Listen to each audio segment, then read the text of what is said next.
Hello everyone, and welcome to today's educational video on the epinephrine signaling pathway.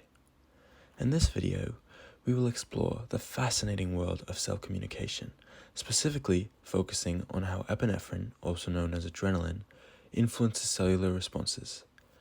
Let's dive right in. To kick things off, let's start with some general information about receptor proteins. These remarkable molecules play a pivotal role in cell communication, serving as the cell's receiving stations for various signaling molecules. But as we'll see, not all receptors are created equal. First, it's crucial to know that signaling molecules come in two major categories: hydrophilic and hydrophobic. Hydrophilic signaling molecules, like epinephrine, are water-soluble and can't cross the cell membrane. Because of this, their receptors are typically located on the cell's surface. So, what's the purpose of these surface receptors?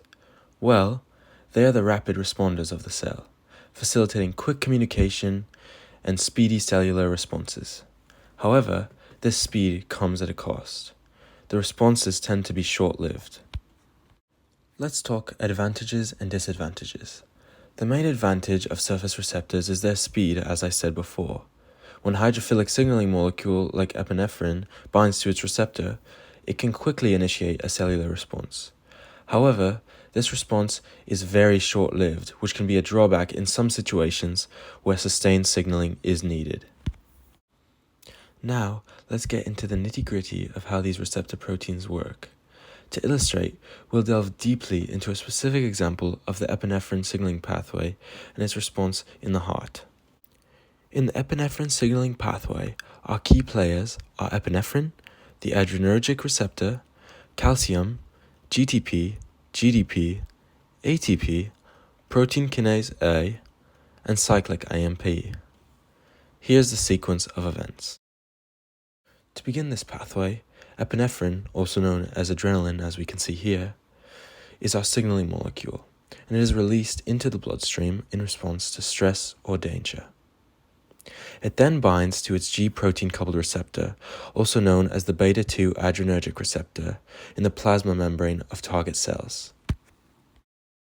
This binding activates the receptor, causing it to undergo a conformational change to fit the signaling molecule.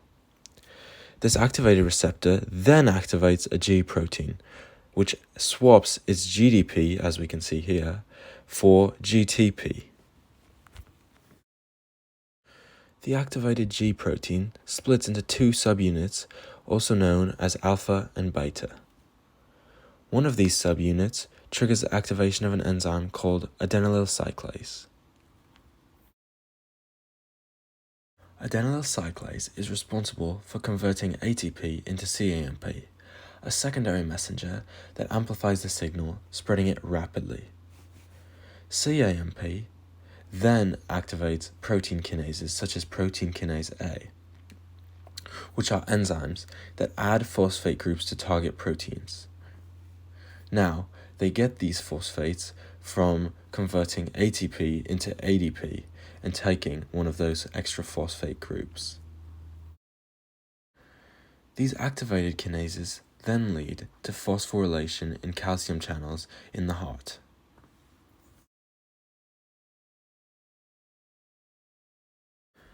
This phosphorylation leads to a cellular calcium influx.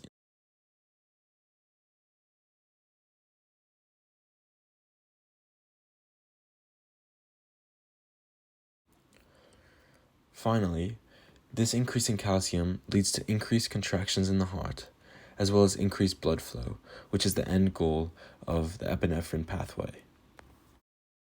Now, I'm sure you are all wondering, how is this signaling pathway terminated? The key here is the presence of epinephrine is temporary.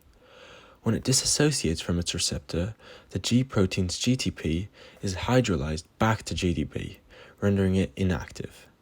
Adenylyl cyclase stops producing cAMP, and enzymes begin converting cAMP into AMP, effectively turning off the signal.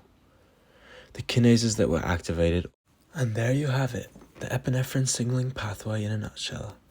We've explored how the hydrophilic signaling molecules like epinephrine interact with their receptors on the cell surface to trigger rapid but short-lived cellular responses.